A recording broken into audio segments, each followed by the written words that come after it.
What up, Delco people? Hey, Did we ever decide if it's Delconites? Is that what we decided on? it is. That's. Delconians. I think it could be. I like Delconians. Delconians, that's a good one. Hey, so we're here another week of video teaching.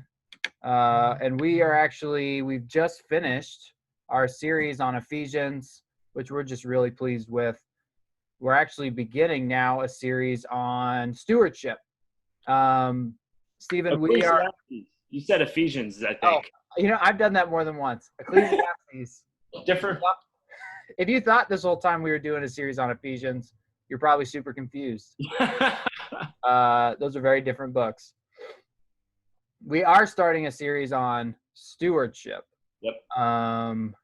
Stephen, we've talked about stewardship at least a little bit. We've at least alluded to the reality, if you're walking through our discipleship pathway, or if you've heard us talk about it, that stewardship is one of our qualitative values. Sometimes we use the word discipleship distinctives. Stephen, what's up with those, and why are we doing this series right now? Yeah, I think basically just as a church plant, we feel like we are literally successful or faithful in following Jesus if we are growing in these 6 areas that we call discipleship distinctives or qualitative values. We did a series on evangelism, which is actually combining 2 of them, area of accountability and just sharing your story. Another one is just growing in intimacy with God. So we got area of accountability, sharing your story, growing in intimacy with God. We got stewardship, fruit of the Spirit, and then spiritual gifts. So basically, if a disciple is growing in all of those areas, if you and I are growing in all of those areas, we believe we are faithfully walking after Jesus and faithfully representing him to the neighborhoods, our coworkers, our friends, our family, where Jesus has placed us. So that's why we're kind of doubling down on these things. We think they're so important to representing Jesus and to just following him as we're salt and light in this world. So stewardship, that's what we're focusing on now. Yeah, it'd be hard to even call it doubling down. It's more like tripling and quadrupling. Yeah. And I feel like it's the thing we talk about. We're selling the farm on this one. Yeah, we really are, because we know that becoming disciples, like true disciples or apprentices of Jesus, are the only way to saturate all of Delaware with disciples, leaders, and churches. That is Jesus's gift to us and to the world. It's for us to be the salt and light that he promised that we would be. Yeah. This is part of it. As you might remember, when we did our evangelism series, we started off with the reminder that, as with all things in discipleship, there's nothing that you can do, and there's nothing that doesn't start with intimacy or your relationship with Jesus. Yep. And that's what this week is all about. Even if this just serves as a gentle reminder that every part of your discipleship is in submission to Christ, then we will have accomplished our goal. Because I will say, especially in submission, my greatest fear, because submission might be one of the most tangible ways in which we can begin to relate to Jesus, like in terms of the physical, that there is so much room for legalism in this space, that there is so much room for trying to earn something here, right? Which is not good. No, which is not what we're advocating for at all. There are people in the world who, in their baggage, might look super generous, or they might seem to steward really, really well, but in reality, they're just slaves to something that isn't Jesus. They might feel guilt for their wealth, or might be shirking some responsibility to give, to do something else. So they give a ton, or they might overwork themselves or overserve to gain some sense of identity or meaning, or to earn God's favor. They might treat their bodies like trash because they think the Lord doesn't care about their bodies, or maybe doesn't even care about their earthly life because it all doesn't matter, he's coming back later. But in reality, those are all lies. Those are all things that can look like stewardship, but in reality are just manifestations of a broken world and do not originate with the character or intention of Jesus. Henry Nouwen said this, and I've been thinking about it a lot, that one of the things that can most get in the way of our relationship with Jesus, with Christ, is actually service to Christ. Huh. And I like that a lot. And I think that especially applies to stewardship. I think one of the things that I think it can be eventually, and when treated poorly, one of the things that gets in the way of our relationship to Jesus. Stephen, can you relate? I don't know. Does that like strike anything in your heart? I mean, definitely. When you think of stewardship, and I think you'll address this, I think typically I just think of like giving money. It's definitely more than that, but that's oftentimes where our mind goes first. And you can easily get yourself in a place where you're just thinking, well, I'm not giving enough, so Jesus isn't happy with me. Right. And that's not what we're talking about right here. No. I think we're trying, hopefully the end point is whatever we're stewarding is like an act of joy. Totally. But that's hard. It is hard. It's so hard. And the truth is, like, that's even what we're going to demonstrate here as we walk through the story of Scripture and look at some key passages and how they address stewardship. We're going to walk through what we call the biblical narrative, which, again, if you remember last time from our evangelism series, walks through the path of creation, fall, redemption, and finally reconciliation or restoration. And each of those movements is represented in Scripture. And because it's such a valuable tool, it also easily represents our relationship to stewardship because it's an innate part of being a human. Yeah. And so I just want to draw our attention to a couple of different areas. And then on Sunday, we'll have an opportunity to discuss probably more in depth what are some heart issues that come when we begin to talk about stewardship. But from the very beginning, if we can just begin to talk with creation, Stephen, I feel like we talk about Genesis more than anything in the world. I guess I said we talk about discipleship more than anything, but in the Bible, we talk about Genesis incessantly because it's so good. Like it's just and because the rest of the Bible talks about Genesis a lot. It's just so good. Yeah. But here's just a friendly reminder, if you're sick of it, that the Trinity created everything out of an abundance of love for one another, and they declared that creation good. Now, you might think when you're reading it, if it's so good, why don't they just live there, right? Like maybe they're just creating a home for themselves because it's pretty awesome. But instead, they create beings called humans, and they've created this good earth, and then they create very good humans to populate it and to do some really cool stuff. And immediately after that they are created, he gives them this simple task. God blessed them and said to them, "Be fruitful and increase in number, fill the earth and subdue it, rule over the fish in the sea and the birds in the sky, and over every living creature that moves on the ground. I give you every seed-bearing plant on the face of the whole earth, every tree that has fruit with seed in it, they will be yours for food. To all the beasts of the earth and all the birds in the sky and all the creatures that move along the ground, everything that has breath in it, I give every green plant for food." God saw that it was very good.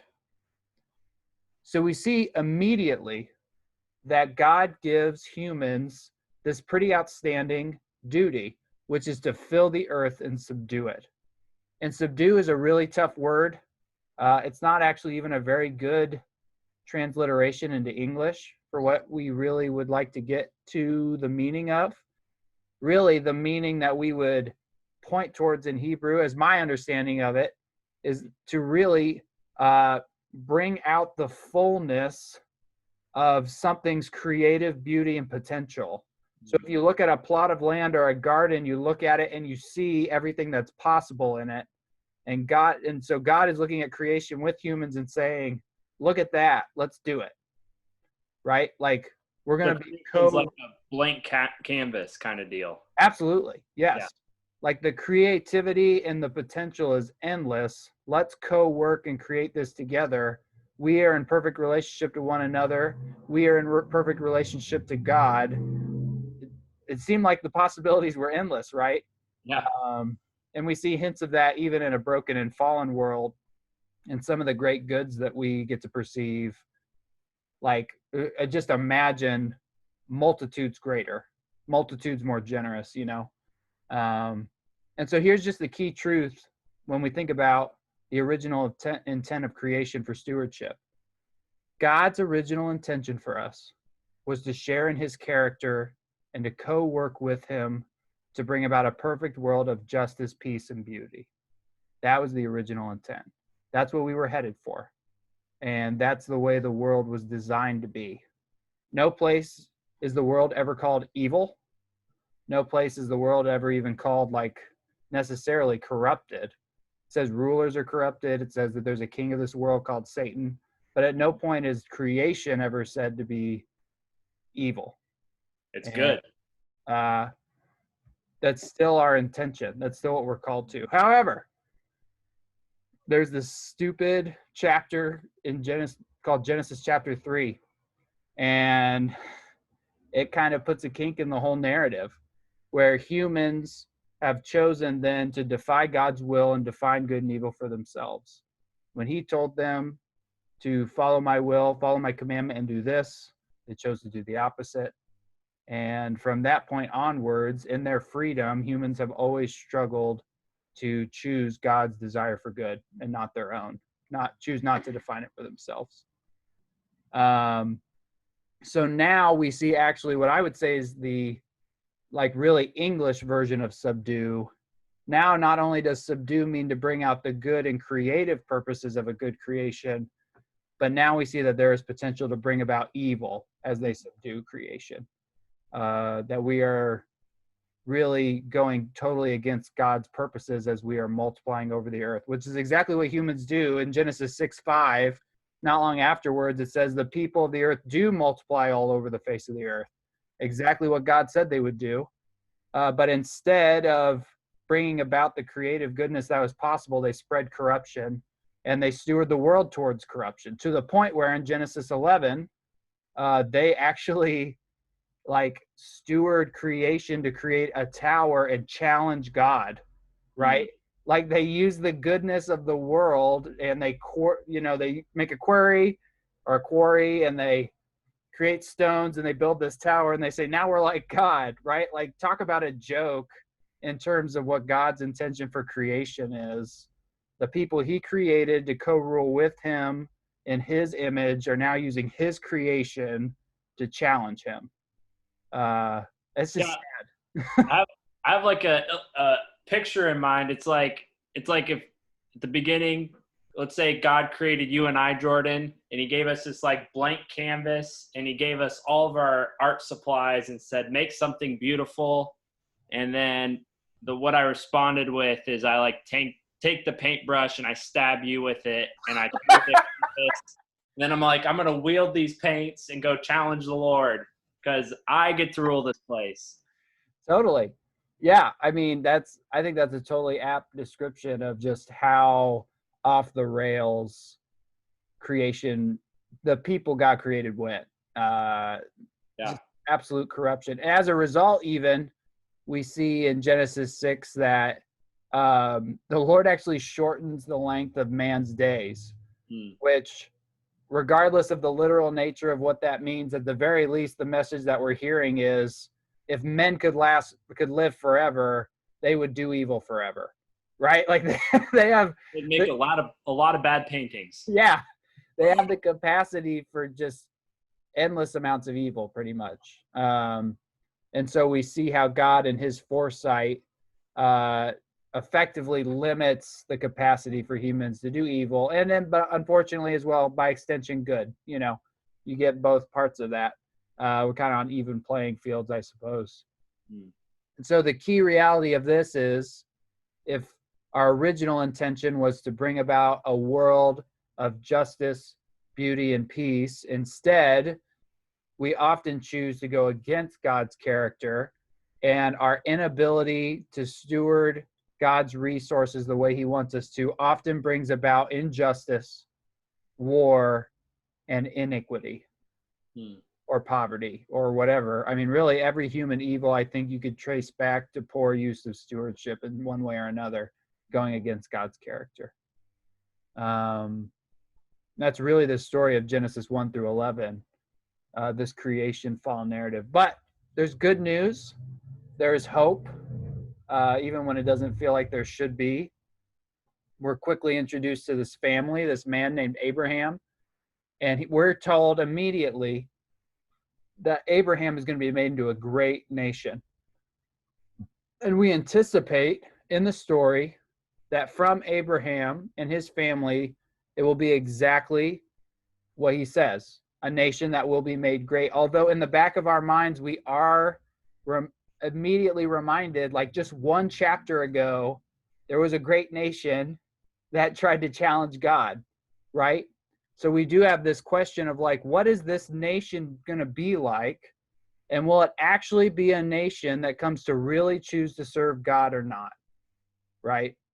And that's what leads us actually to the passage I'd most like to camp out on, which is Deuteronomy 10, 12 through 22. You might expect that we would instead camp somewhere in the New Testament. We will talk a lot about plenty of New Testament examples of God's desire for stewardship. But I just think this so aptly illustrates God's heart in the way we're to like govern our lives, that I've just been like totally blown away with it the more time I've spent in it. Just for a little bit of background, God is speaking to Israel. Actually, Moses is speaking to Israel for God. He's given this big long speech. In between the time that Abraham has promised to make a nation, his sons have come and gone. Joseph went and brought the sons of Israel to Egypt. They multiplied again and subdued Egypt, really, like multiplied and subdued the nation. Wow. And then they've now been taken out of the nation. They're getting ready to head into the land that God promised them. This is now a nation of people. And so a nation that he wants to call a kingdom of priests, a kingdom filled with people that are going to represent him to the other nations.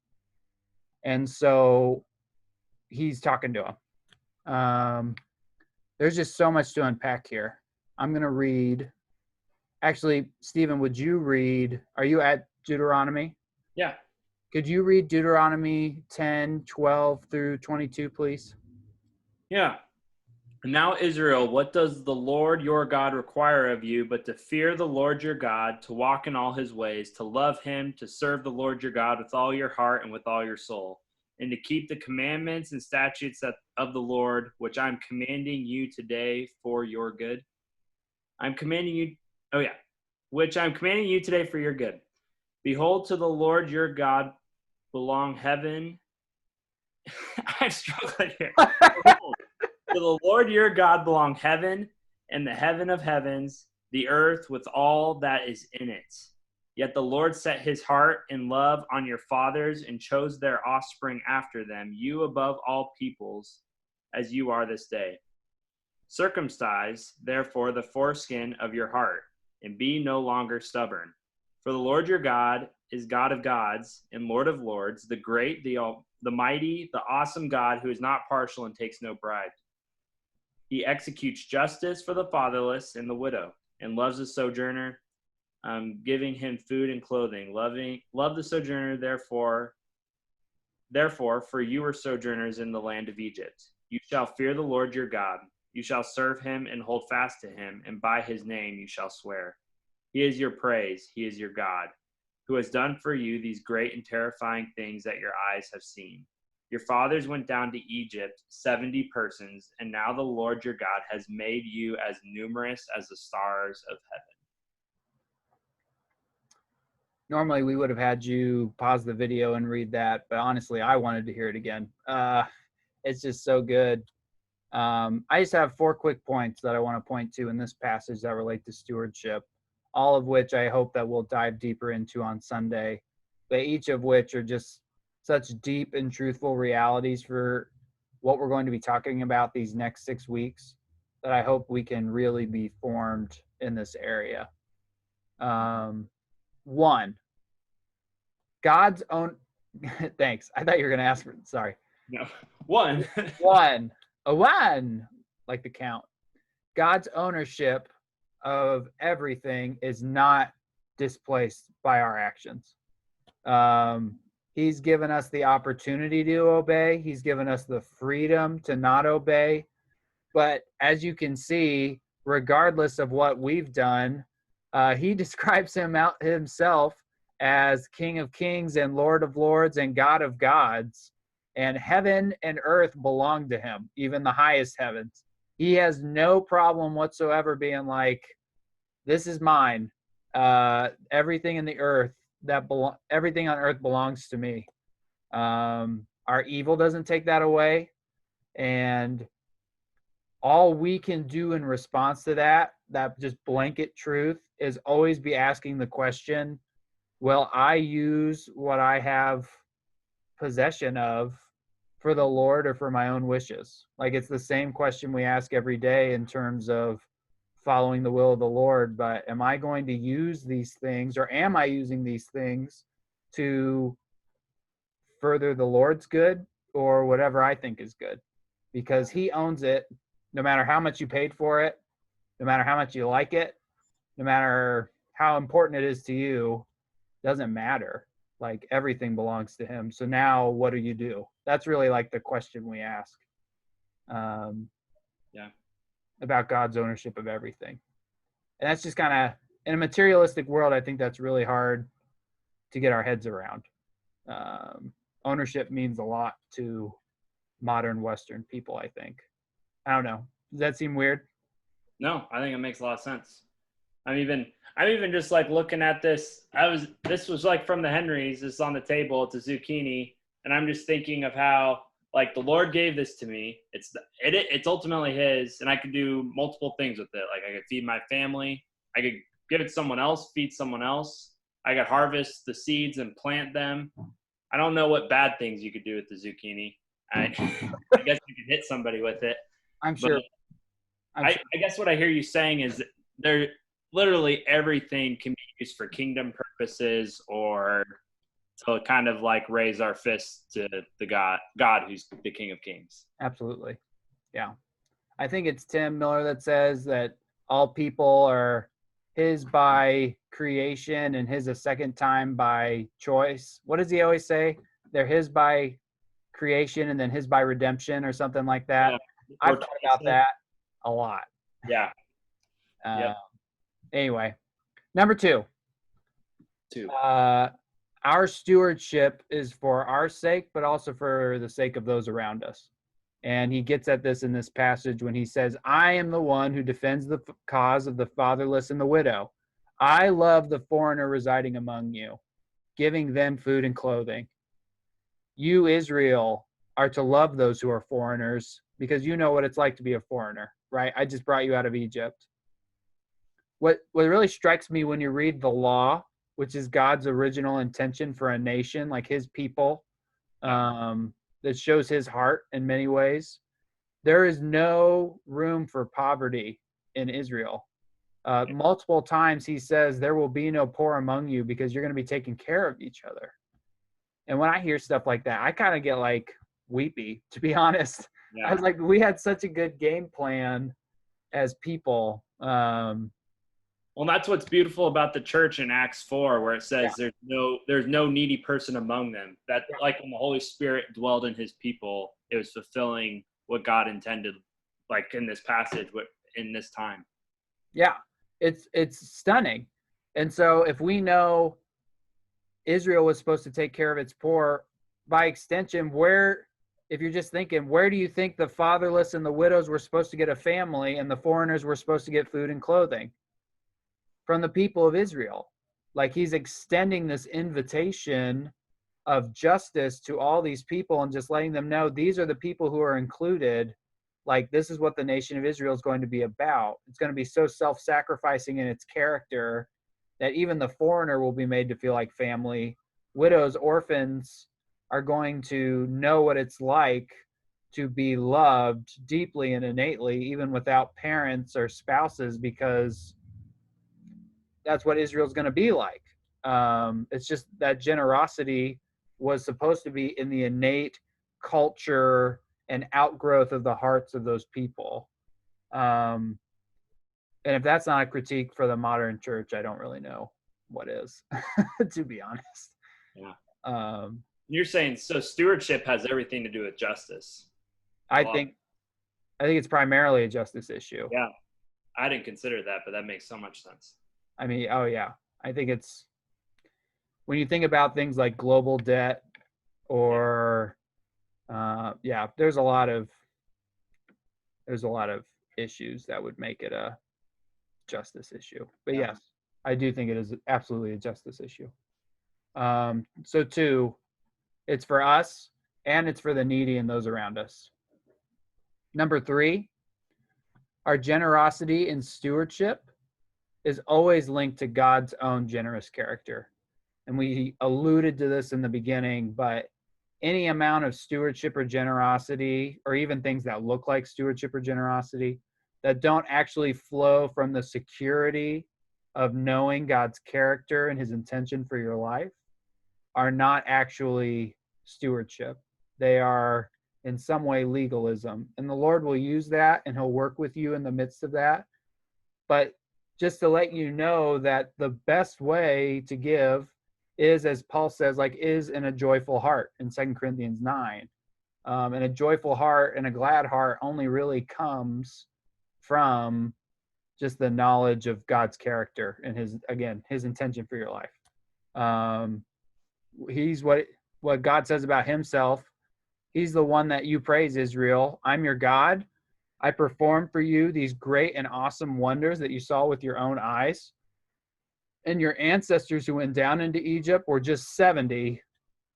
And now he's made you as numerous as the stars in the sky. Right? He's testifying not only to his own generosity and his own goodness, but also to his faithfulness in the midst of that he promised them he was going to make them a nation. And even when they were in slavery in Egypt, he knew what he was doing. And so that is with the same character that we are also generous. That even when it doesn't make sense, even when it's confusing, even when it seems like the Lord has given up, generosity is always an option, and it's still always God's character. And in some ways, if we're reflective and we know enough about our past, we'll see that God was in the midst of that as well, that he's always been that way with us, and that he's always been generous to us. And that's what he calls us to live generously out of. And that is very difficult for me. That's very difficult for me to get my head around.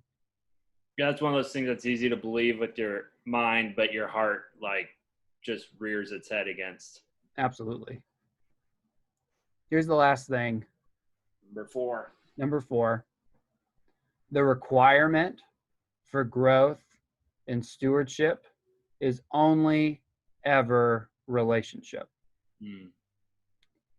What does the Lord your God ask of you but to fear the Lord your God, to walk in obedience to him, to love him, to serve the Lord with all your heart, with all your soul, to observe the Lord's commands and decrees that I am giving you today for your own good. Right? There is no spirit. Can I read the message real quick? Yeah, do it. He says, "What do you think God expects from you?" And then the next statement is, "Just this. Live in his presence and holy reverence. Follow the road he sets out for you. Love him." But I love how it just says, "What does he expect from you?" Just this. Just this. Just real quick. But it's relationship. It is relationship. You don't have to do any spiritual gymnastics to figure it out. As we saw, in verse 17, he doesn't take any bribes. He doesn't show any partiality. I love the idea of people bribing God, by the way. I just love thinking about that idea. He doesn't show any partiality. He doesn't accept any bribes. You don't have to have an extraordinary amount of time, wealth, or energy or talents. You don't have to look or be extraordinary to be a good steward. God said to Israel that he set his affection on their ancestors and he chose them and their descendants above all the other nations. simply to give them the opportunity to respond in faithfulness.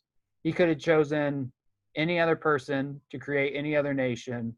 I'm sure many of them looked way more impressive, but he chose Israel and was faithful to them.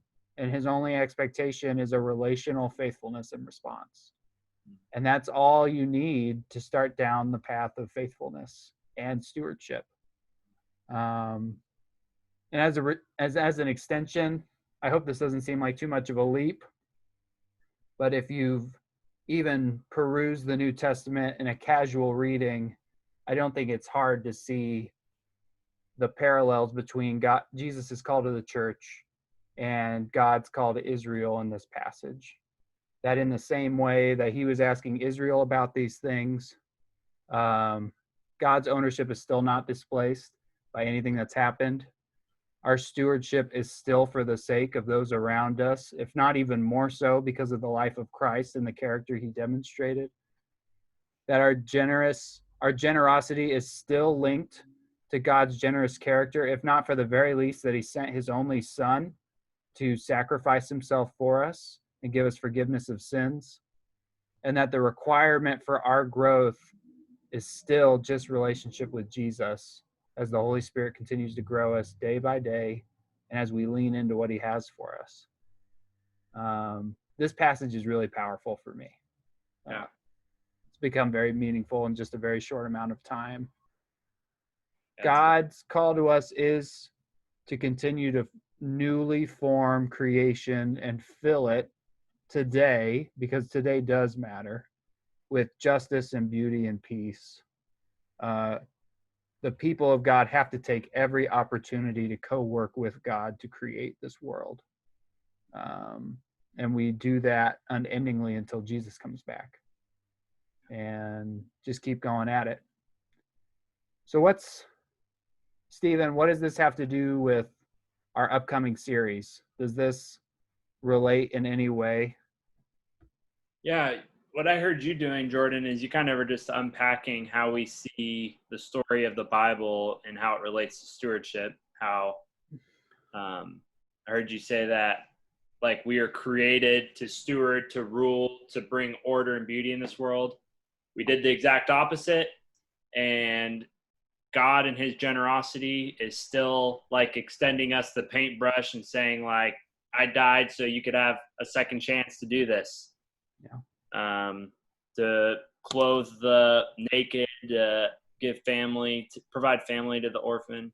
And I think, like, the next few weeks, we're just going to be looking at what are the paintbrushes, what are the clay, what are the little paint like, what are the resources God has given us to make beauty and order in this world.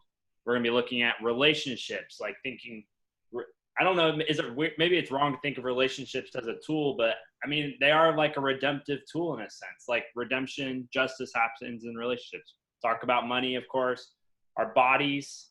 What else are we talking about? Time? Our gifts? Time. Yeah, and time. Yeah, so I just think all these things are the resources that we have abused since the beginning, or they're given as gifts, then we've abused them, and the Lord is still wanting to redeem them for the sake of justice, for the sake of beauty, for the sake of goodness. Yeah. So this is really just a primer, an opening. We always want to begin, really, I think we want to begin everything with intimacy with God, because that's the only real place and pure place that any of this can flow out of. But especially, I want to reiterate again here that there is so much room for so much baggage to come out. Comparison, materialism, individualism. This could be tough. But I really hope you choose to lean in this series. I really hope you choose to ask the hard questions about who owns your stuff. And I really hope that at least in some way you grow little by little towards God's intention for your character and for your life. But we're going to spend more time with that on Sunday. Hopefully we'll ask some good questions and have a really good discussion. Any final thoughts, Stephen? I love it. Amen. All right, friends. We'll see you on Sunday.